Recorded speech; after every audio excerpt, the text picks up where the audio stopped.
Let me start with a line that sounds almost insulting until you've lived long enough to recognize it's true. Most people don't fail to become wealthy because they don't know how money works. They fail because they build a life that makes wealth impossible. And here's the uncomfortable part. The biggest things that determine whether you get rich are often not the obvious money moves. They're the indirect behaviors and systems that quietly control your income, your savings rate, your risk tolerance, your stamina, your decision quality, and your ability to stay in the game long enough for compounding to do its job. Today we're talking about 7 things that indirectly help you become rich. The kind of boring-sounding advantages that don't go viral, but absolutely dominate the outcomes of people who end up financially free. This video is not going to be, buy crypto, flip real estate, start a side hustle. Those can work, but they're downstream tactics. What we're covering is upstream, the invisible infrastructure. And if you stay with me until the end, I'll give you a simple way to turn all 7 into a one-page wealth operating system you can actually run weekly without needing motivation. Let's begin with the first one, because it's the most underestimated wealth multiplier on Earth. 1. Decision quality, the skill that pays you forever. If I had to boil down wealth creation into one sentence, it would be this. You don't get rich from working hard. You get rich from making high-quality decisions repeatedly. High-quality decisions are often boring. Choosing the job with better skill growth instead of a slightly higher salary. Investing consistently instead of timing markets. Saying no to lifestyle inflation even when you can afford it. Marrying the right person. Leaving the wrong business partnership early. Quitting the habit that makes you foggy, reactive, and impulsive. But decision quality isn't just intelligence. It's clarity plus process plus emotional control. Here's what wealthy people do that most people don't. They build a repeatable method for decisions so they're not relying on mood. Try this framework: simple, practical, and brutally effective. The 3-filter decision test. Does this expand my future options? Wealth is options. Poor decisions shrink options. Will future me thank me or curse me? If it's fun now, pain later, it's usually a wealth killer. What's the opportunity cost? Every yes is secretly a no to something else. If you apply that test consistently, your life gets quieter, cleaner, and richer. Because you stop paying invisible taxes, the tax of chaos, the tax of impulse purchases, the tax of low-quality relationships, the tax of avoidable mistakes, the tax of stress-based decisions. And here's the big insight. Money follows people who protect their attention and choose well under pressure. This is why the second indirect factor matters so much, because it upgrades your decision quality without you even noticing. 2. Energy management. Rich people don't have more time, they have more usable hours. Let's talk about the resource everyone claims is scarce: time. But time isn't the real bottleneck. The bottleneck is usable energy. 2 people can both have 10 free hours this week. One uses those hours to build skills, network, create, invest, plan, and execute. The other uses those hours scrolling, snacking, procrastinating, and recovering from exhaustion. Same time, different energy. When I work with high earners, executives, founders, top salespeople, the difference isn't that they're superhuman. It's that they treat energy like an asset. Energy comes from 3 places: physical, mental, emotional. If any of those are broken, your financial strategy doesn't matter. You won't execute long enough. Here's a wealth-building truth people don't like to hear. Your health is a financial instrument. Because better health buys you more consistency, higher output per hour, better judgment, greater risk tolerance, better social presence, the ability to endure longer compounding timelines. So what do you do with this? The minimum effective dose wealth routine. Sleep. Protect a consistent window. Movement. 30 minutes daily walk or 3 short workouts per week. Food. Reduce the energy crash foods. Information. Stop starting your day with chaos. You're not doing this to live forever. You're doing it because wealth is a long game, and you can't play long if you're always depleted. Now, if decision quality and energy are the engine, The third factor is the steering wheel, because it determines where your effort actually goes. 3. Identity and standards. You don't rise to goals, you fall to defaults. Let me be direct. Most people don't have a money problem. They have a standards problem.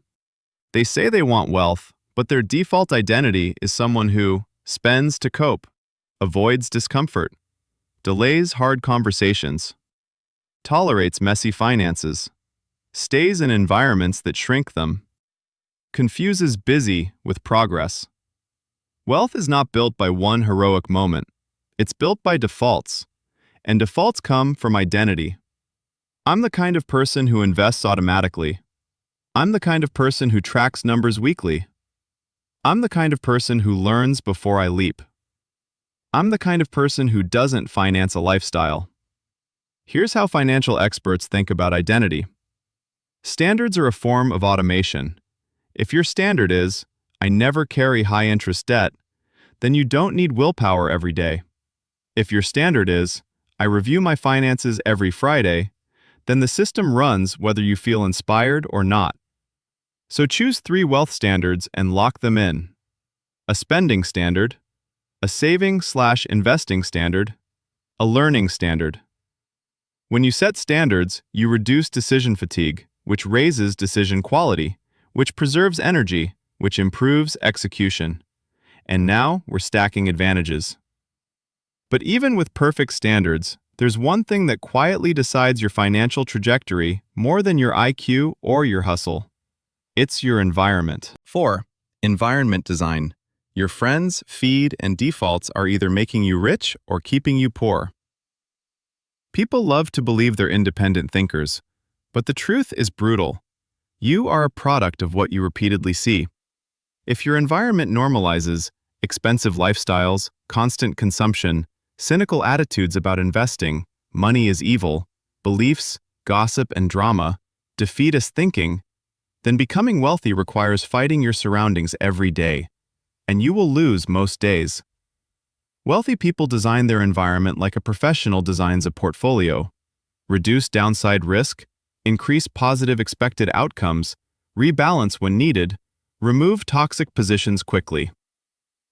Here are the 3 environments that matter most. 1. Social environment. Who do you spend time with that makes you better? Who normalizes discipline and growth? Who makes building feel normal? You don't need rich friends. You need forward-moving friends. 2. Digital environment. Your feed is training your nervous system. If your feed is outrage, flexing, or doom, your brain lives in reaction mode. Reaction mode is terrible for long-term wealth. Curate your feed like your future depends on it, because it does. 3. Physical environment. Cluttered space creates cognitive noise.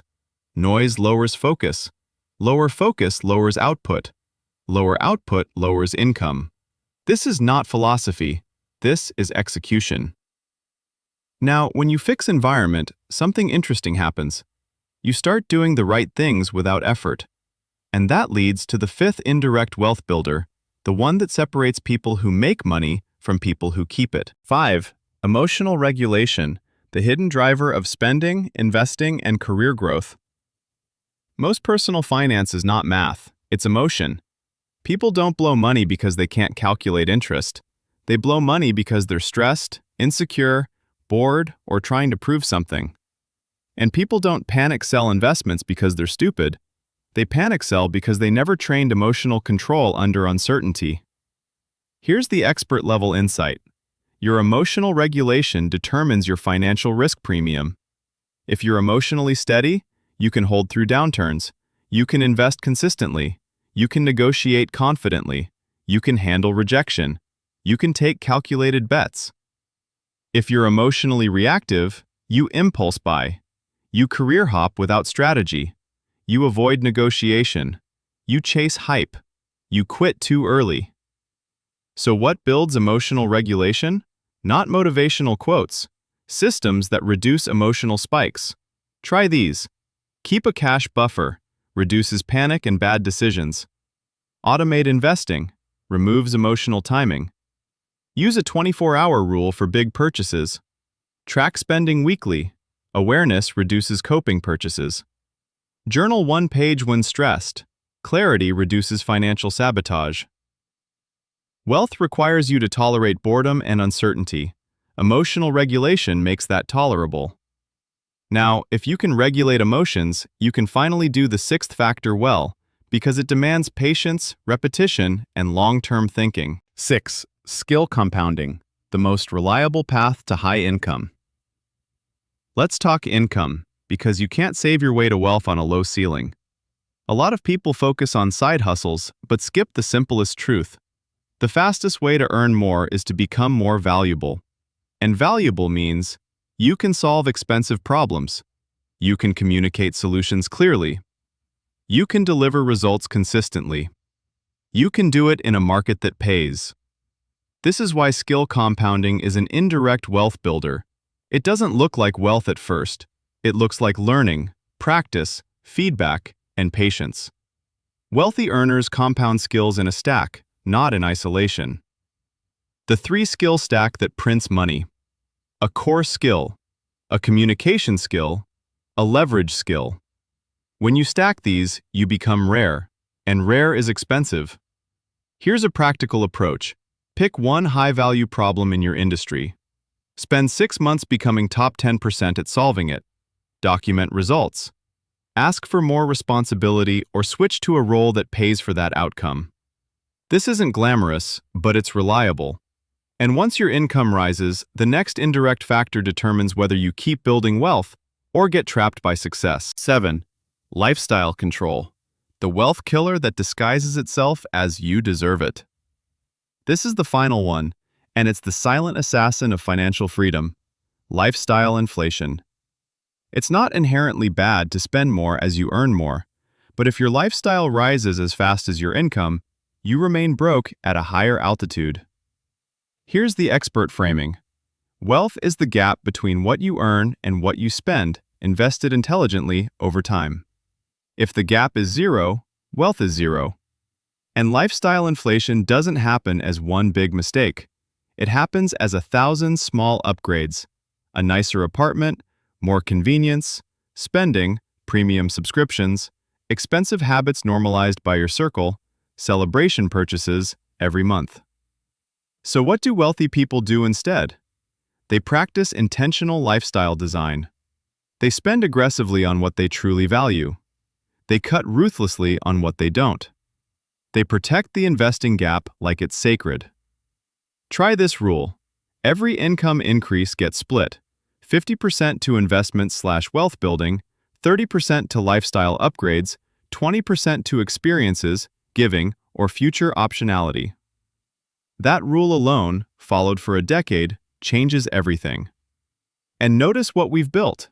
Better decisions, more energy, stronger standards, a supportive environment, emotional control, compounding skills, lifestyle discipline. This is the infrastructure that makes money moves actually work. Let me give you the truth in one clean sentence. Getting rich is rarely about one brilliant tactic. It's about building a life where wealth becomes the natural byproduct. If you only do financial tactics without these 7 indirect advantages, you'll feel like you're constantly rowing upstream. But if you build these foundations, wealth becomes a downhill game. Your decisions improve, your earning power rises, your spending stays controlled, your investments compound, your stress drops, your consistency grows. Now here's what I want you to do next, because information without action is entertainment. Pick one of the 7 and commit to it for 30 days. Not 7, 1. If I were advising you personally, I'd say start with either environment design, or lifestyle control, or skill compounding. And if you want, I can turn these into a simple weekly 1-page checklist you can run like a personal CFO, so you're not guessing, you're executing. But first, comment below which one you're starting with. Decision quality, energy management, identity and standards, environment design, emotional regulation, skill compounding, lifestyle control. Because once you name it, you're more likely to do it. And if you want the direct strategies next, investing, asset allocation, building income streams, and the real numbers behind financial independence, then that's where we go from here. Your foundations come first, then your tactics become unstoppable.